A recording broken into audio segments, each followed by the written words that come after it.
2.5 litre P6, 10.5 compression ratio. It's got Edelbrock carb, Performer manifold, Viper Hurricane camshaft, Aldon Dizzy. So it's got the works on it. But I don't want to put that in. The engine's a bit run down. It's still got rope seals on it from 1967. So we're going to upgrade it now. And this is the engine I'll be putting in. This is the 4 litre 1988. 4 litre it is. Well, I call them a 3.9. Now this engine suffers with what most of the Rover V8 engines suffer with. And that's a real floppy timing chain. So we're going to replace the timing chain and the gears. And while I'm there, I'm going to change all this here, which is the camshaft. So we're going to change the camshaft because that looks grimy, grotty, and the camshaft in that one's a race camshaft. So that's coming out of there and it's going in here. So let's get to work. So this is one of my favourite tools. Let's have a look. Size of them 14s. Is that a 14? Yeah, it's a 14. So we'll take all these rockers off and go from there.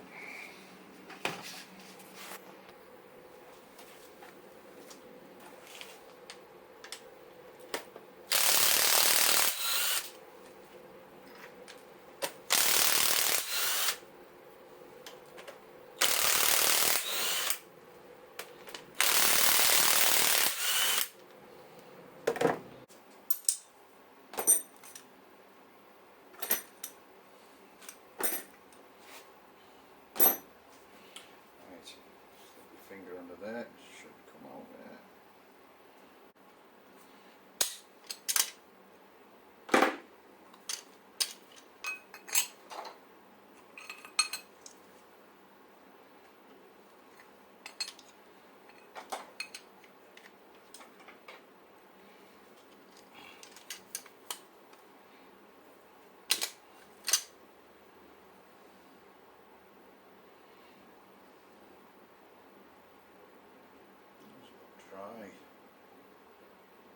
So you can see the hole where everything goes through. It fills up, piston inside, keeping that squashes in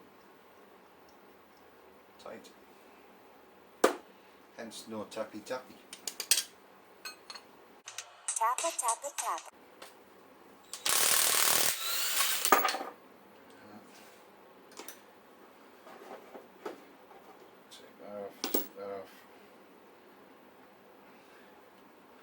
This is what turns the distributor.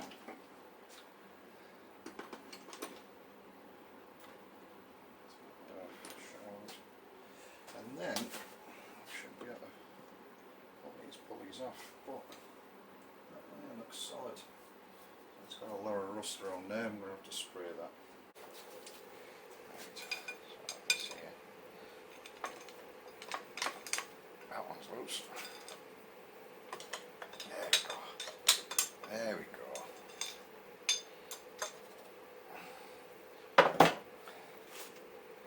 So that there,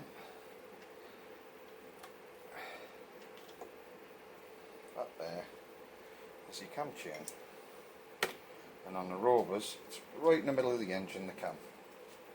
Now this should be able to pull out. Yeah. So let's put our cam chain in there with the followers.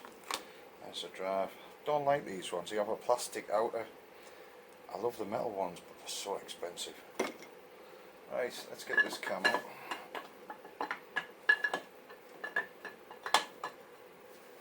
So that's the camshaft. A lot of wear on there. So this is no good to me. It's got a ding on that one. Yeah, this has had some mileage on it. You can see how profiled and damaged it is there.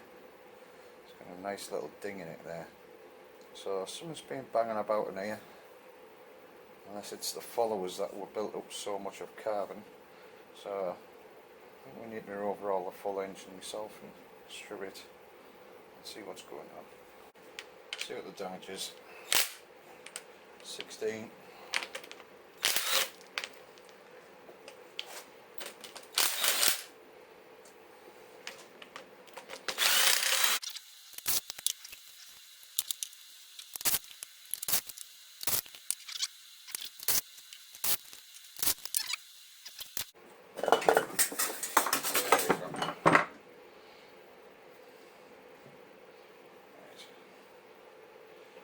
can see it's had a water leak in that one. It's all white. Totally corked up. Overfueling.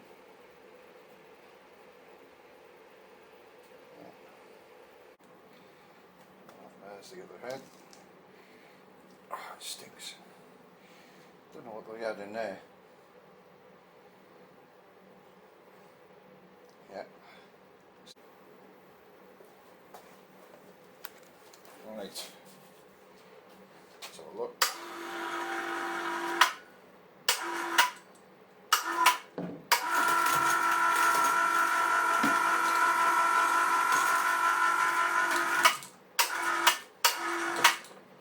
There we go.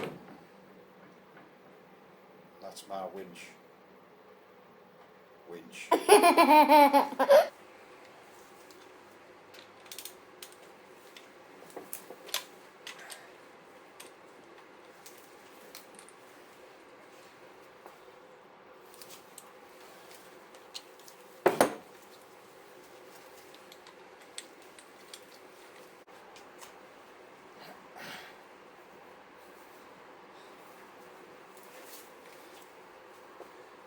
Piston rings are stuck.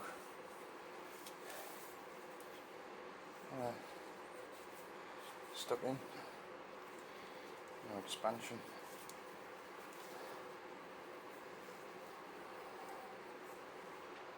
So there we have it. Got all of them out. Got some rings stuck in. Rings stuck in. Ring not too bad. And not too bad. Ring stuck in there. So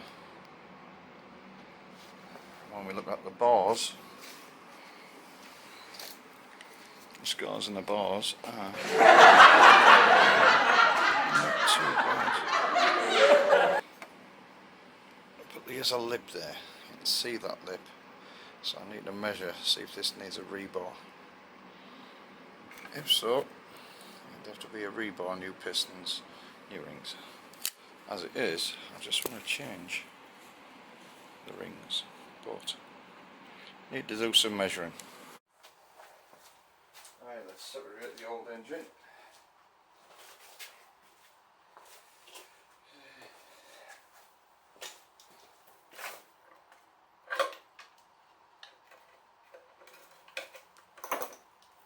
There she goes.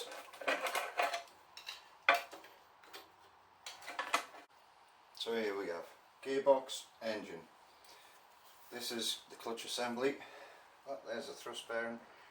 When you press your clutch, that presses that bearing. The bearing comes up. It presses on the fingers of this. This is a large spring. So as it releases the clutch in the middle, the clutch goes freewheel, which is joined onto this. So this has the clutch on it. There's the main shaft, goes into the gearbox. Goes through a load of gears, drives your rear diff. So there you go. So that's your clutch assembly. So this is coming off and it's going on 4 litre, because I know when I put this on it was brand new.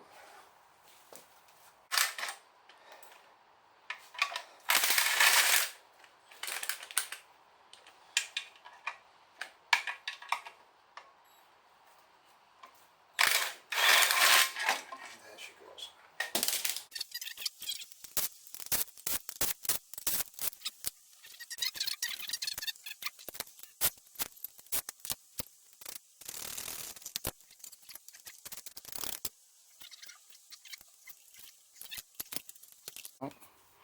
So if I put it on here, it's supposed to pull a little diaphragm inside there, which in turn pulls this little arm and it retards the whole set here. So it pulls the arm around like that, just a fraction, and it isn't, because water pump not working. So that tells me diaphragm split in the auto advance. Right.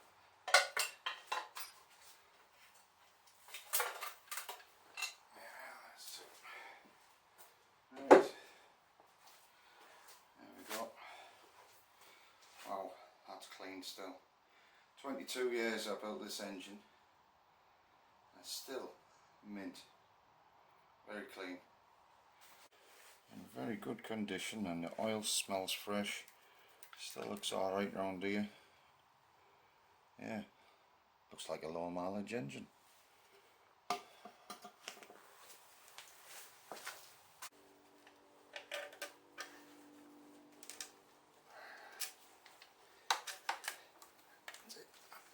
There we go.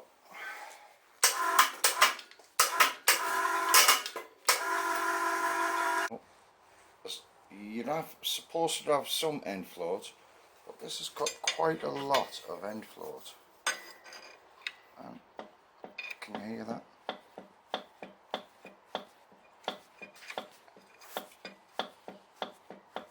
That means the crank is moving like that, and you don't want knocks like that when the car's running. So we're going to disassemble it, all of these, take them out, take the crank out, and have a look at the shells.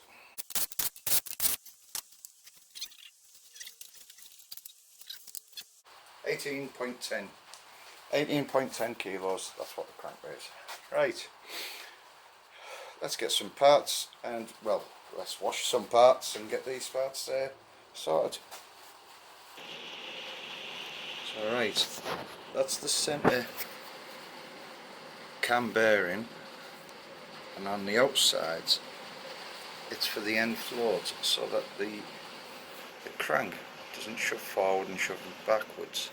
I can see there's wear and tear on there, but I can also see it's cracking. So that's had a lot of heat. Look at the other side.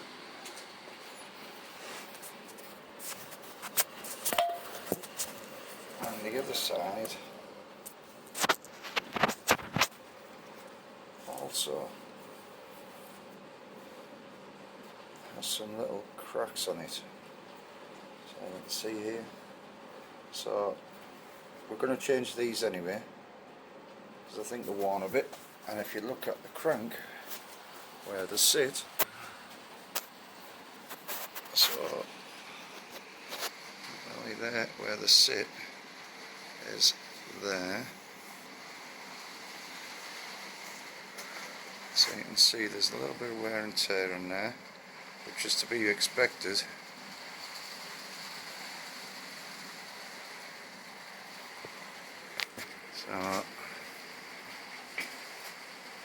So we're going to change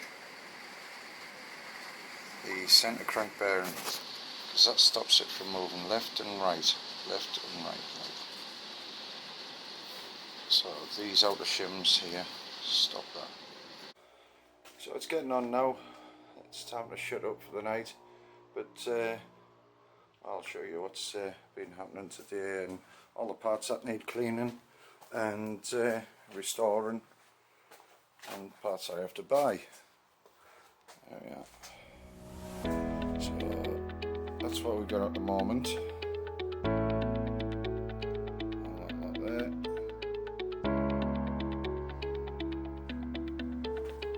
So I'll catch you